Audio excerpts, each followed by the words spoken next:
Ela quaimu as fotografias deli e neo coru.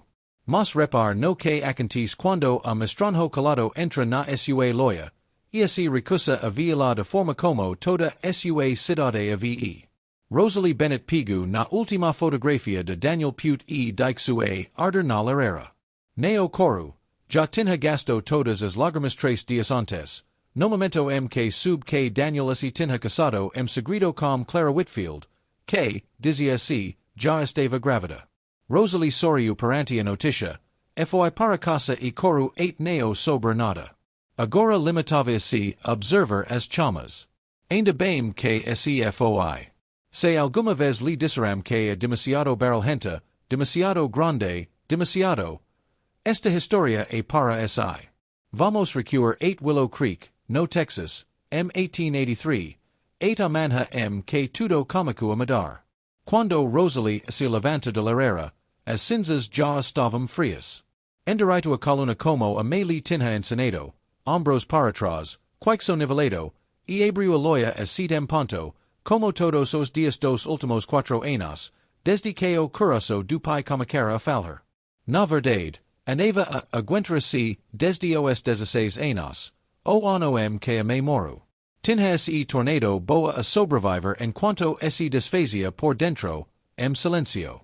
Tinha agora 30 anos, a única responsável pela Bennett's Ranch Supply, a loja que o pai construra quando ela tinha 7 anos. Sabia de coar todas as contas. Era inteligente, capaz, completamente sozinha, e Willow Creek já tinha decidido o que isso significava para o seu futuro. Demasiado grande, demasiado franca, neo era o tipo certo de mulher. Tinha decorado o tom falsamente afável que as pessoas usavam antes de dizer alguma coisa cruel. Daniel tinha dito isso mesmo, meses antes do seu casamento descrito, e es uma boa mulher, Rosalie. Mas os homens por aqui que rem algo mais fácil. Ela remou aquela palavra durante 92 dias, confrontando-a com a sua vida real, os livros de contas, os anos de seca que tinha sobrevivido, a teimosia que mantinha a loja viva. Nada daquilo era difícil. Mas sabia que o verdadeiro motivo neo estava nas suas escalas, estava no seu corpo. Era uma mulher robusta desde os 14 anos, nunca do tipo de beleza delicada que aquela cidade premiava.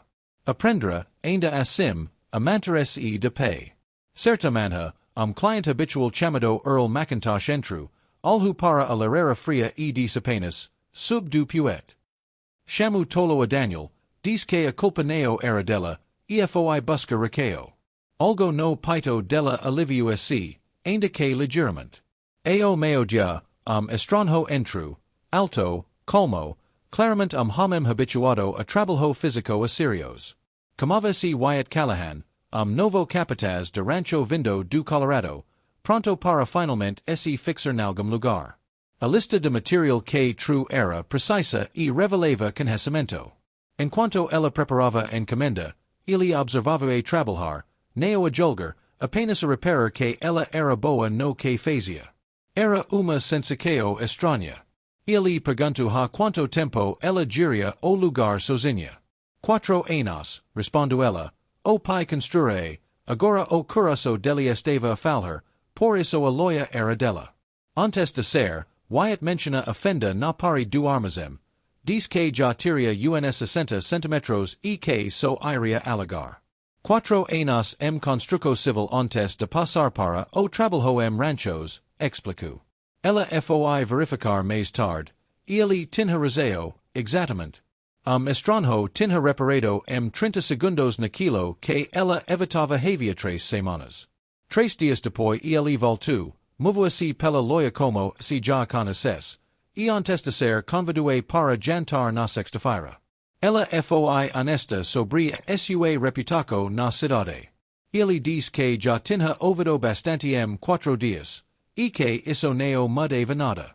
Neo insistiu, apenas esperou com calma, pronto para qualquer resposta. Ela diz que sim. Sozinha outra vez, perguntou a si própria, voz alta, o que estava a fazer. Tento dissuadir-se de ir na sexta-feira 4 vezes distintas. Ouviu mulheres a mexericar, a dizer que alguim devia, avisar aquil tal Callahan. O proprio Daniel Aparisu na loja e compru pregos de que neo precisava, so para bispil hoter. Eto pai reparu que ela paricia estar à espera de alguma coisa. Ela desvaloriza o comentario. Chego sexta-feira. Vestiu vestido azul escuro que costurara ela propria, já que o mundo nunca fazia rupa para corpos como o dela. Uma velha voz interior avisou de que ela acabaria por ver o que todos viam, que ela era demasiado, que voltaria a ser magoada. Ela dixu a voz terminar. Depois pegu no zale e foi na mesma. Wyatt levantou-se assim que ela entrou, genuinamente contente, sem qualquer desiluso escondida. Ela conta-lhe tudo, o pai a transporta madeira, aprender os livros de contas em de criança, a morte de mãe aos 16 anos, assumir por completo o negocio aos 26, os três criadores de gado que tinham tentado enganá-la ela corta relacos com eles. Falou durante 20 minutos seguidos antes de se dar conta disso. Ele perguntou se ela tinha tido medo a o fazer aquilo aos 26 anos. Aterrorizada, admitiu ela. Mas recusara-se a gerar uma obra de caridade vez de negocio a serios. Ele partilhou também algo verdadeiro. Capataz quem confiara durante anos tinha o roubado e depois, confrontado, tinha posto as culpas nele. Wyatt perdera tudo o que construra, o cargo, as referências, 6 anos de trabalho. Desde então, andara sempre a mudar de lugar. O que mud era agora? Diz que estava cansado, neo do trabalho arduo, mas de neo tornenum lugar que sentis sua falta. Antes de se despediram, ela diz, mesma hora, sexta-feira que vem. Ele concordo. A caminho de casa, sob as estrelas, disse essa mesma que aquilo provavelmente neo era nada. Depois admitiu, bixinho, so para si, ele nunca, uma única vez, a tinha feito sentir-se pequena. As sextas-feiras continuaram, breve, também os mexericos. Uma viúva mais velha, Mabel Pierce, detive Rosalie na rua, alegando querer proteger Wyatt, usando de novo a palavra mais fácil. Rosalie disse, com calma, que já conhecia bem essa palavra, tinha ouvido a vida inteira, inclusive de boca do homem que a dixara para caçar com outra. Afastou-se, terminou os recados e so depois, privado, se permitiu sentir a dor, antes de voltar ao trabalho. Na manhã seguinte, Wyatt reparou que algo neo estava bem. Quando ela lhe explicou que a nova mulher de Daniel tinha ido dizer-lhe que Daniel andava preocupado com ela, Wyatt disse-lhe, neo tens de ser razoável quanto a tudo. Ninguém lhe tinha dado antes permissão para simplesmente se sentir mal, sem ter de gerar isso de imediato. Na sexta-feira seguinte, desordero local, Cole Hadley, fez comentário sarcástico e insinuante no restaurante. Wyatt exigiu, com firmeza mas sem exagero, que ele se explicasse, e Cole recuou. Depois, Wyatt pediu de culpa, neo por ter defendido, mas por esse mostrado demasiado duro, admitindo que precisava de aprender a lidar melhor com aquele tipo de situações, e pedindo-lhe que o orientasse, já que era ela quem conhecia bem a cidade. Ninguém lhe tinha pedido isso antes. Por essa altura, Helen Marsh, a melhor amiga de falecida mãe de Rosalie, avisou com delicadeza de que o excesso de cautela também podia tornar-se uma preseo, lembrando que Wyatt já tinha defendido publicamente, diante de testemunhas. Nesse sábado, Wyatt ajudou a reparar uma cerca partida nas traseiras. Trabalharam lado a lado durante horas, discordando com franqueza, sem qualquer ego envolvido. Quando terminaram, ela riu-se, uma gargalhada verdadeira, sem guarda, e ele percebeu, silencio, que aquilo significava alguma coisa. Depois chegaram os verdadeiros problemas. Na reunião mensal com o banco, o gerente Marcus Webb revelou que a rica família Hadley queria comprar a loja e já tinha contactado o banco para financiar a compra. Rosalie recusou de imediato, a loja nunca estivera à venda. Contou tudo a Wyatt. Ele suspeitou que Webb pudesse estar secretamente a ajudar Hadley a sabotar a renovação do empréstimo dela. Ela precisava de advogado. Wyatt conhecia Samuel Greer, de Abilene. Greer analisu quattro anos de registos impecavius e encontru uma fala perigosa. O nome do pai doente ainda constava legalmente de escritura, o que hadley poderia usar para alegar que a titularidade era pouco clara. A soluco, transferir a escritura de imediato e enviar a web a aviso legal firme. Greer já tinha investigado também o padrão de Hadley. O mesmo truque já lhe tinha permitido ficar com seat outras propriedades na Main Street ao longo de 4 anos. A loja della Síria oitava. O pai, Thomas, assinou a transferência de escritura nesse mesmo dia, pedindo de culpa por ter adiado o assunto, e recebeu Wyatt calorosamente, chamando-lhe mesmo filho. Webb acabou por recuar, e a renovaco do empréstimo seguiu o SCU que so normal. Earl McIntosh organizou uma reunião na cidade.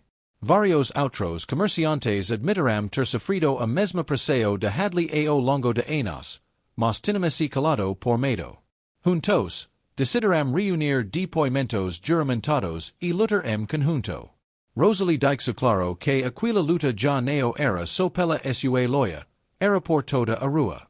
A caminho de casa, nessa noite, Wyatt admitiu algo importante. Não tinha ido parar a Willow Creek por acaso. Criador de gado mais velho, Henry Dawson, tinha-lhe falado dela, chamando-a a pessoa mais capaz do condado, antes sequer de Wyatt por os pés na loja. Nada daquilo, disse ele, tinha sido coincidência. Ela disse que precisava de tempo para pensar. 2 dias depois, advogado de San Antonio chegou com documentos de cliente anônimo que andava secretamente a construir processo contra Hadley. Esse cliente era Henry Dawson. Suspeitava do esquema havia tiars anos e andava, silencio, a reunir provas todo esse tempo. Rosalie confrontou-o. Teria ele arquitectado toda a relação dela com Wyatt como parte do SCU plano? Henry admitiu que enviara Wyatt na esperança de que este se tornasse aliado dela. Mas insistiu que todas as decisões que Wyatt tomara depois disso tinham sido inteiramente suas. Ela soube também que Webb estava a receber uma comissão por sabotar o SCU empréstimo, e que a confrontação de Cole Hadley no restaurante tinha sido, na verdade, teste deliberado para ver o quão isolada ela realmente estava. Ficou zangada por ter sido usada como peca desadres, mas, no final, escolheu confiar naquilo que era genuinamente real entre ela e Wyatt. Henry revelou-lhe depois algo que a abelou em Demais. Tinha conhecido pessoalmente a mãe dela, que lhe pedira, anos antes, que protegesse a loja se esta alguma vez fosse ameaçada. O caso avançou rapidamente depois disso. A denúncia tornou-se pública, e a cidade uniu-se tornou dela. Surgiram mais provas, cartas que mostravam que Webb e Hadley tinham agido conjunto, de forma deliberada, e mais duas famílias que tinham perdido propriedades para Hadley apresentar-se com provas contundentes próprias. Uma noite, o pai surpreendeu ao descer para ver a loja pela primeira vez meses.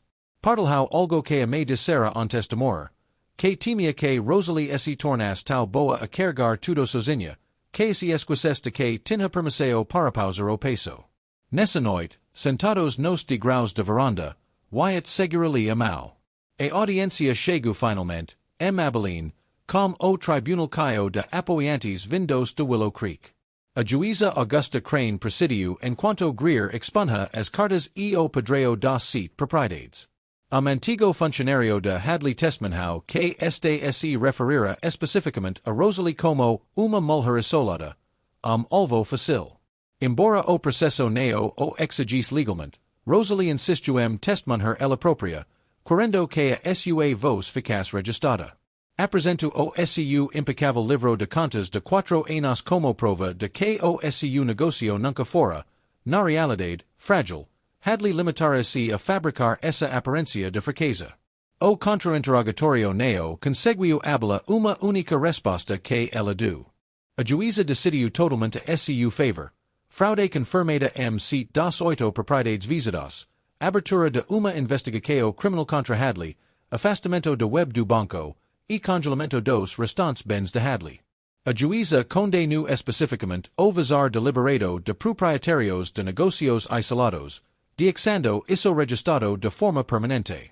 Willow Creek recebeu de volta a casa.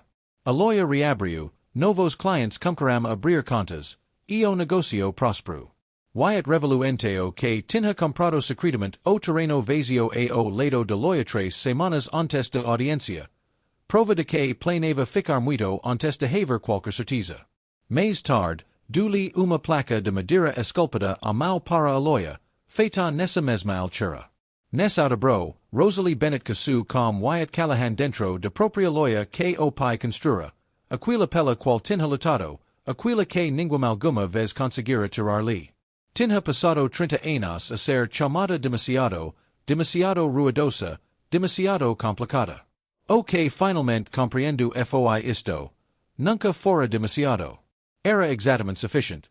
Apenas estivera à espera de alguém suficientemente forte para ficar ao seu lado sem nunca lhe pedir que se encolhesse.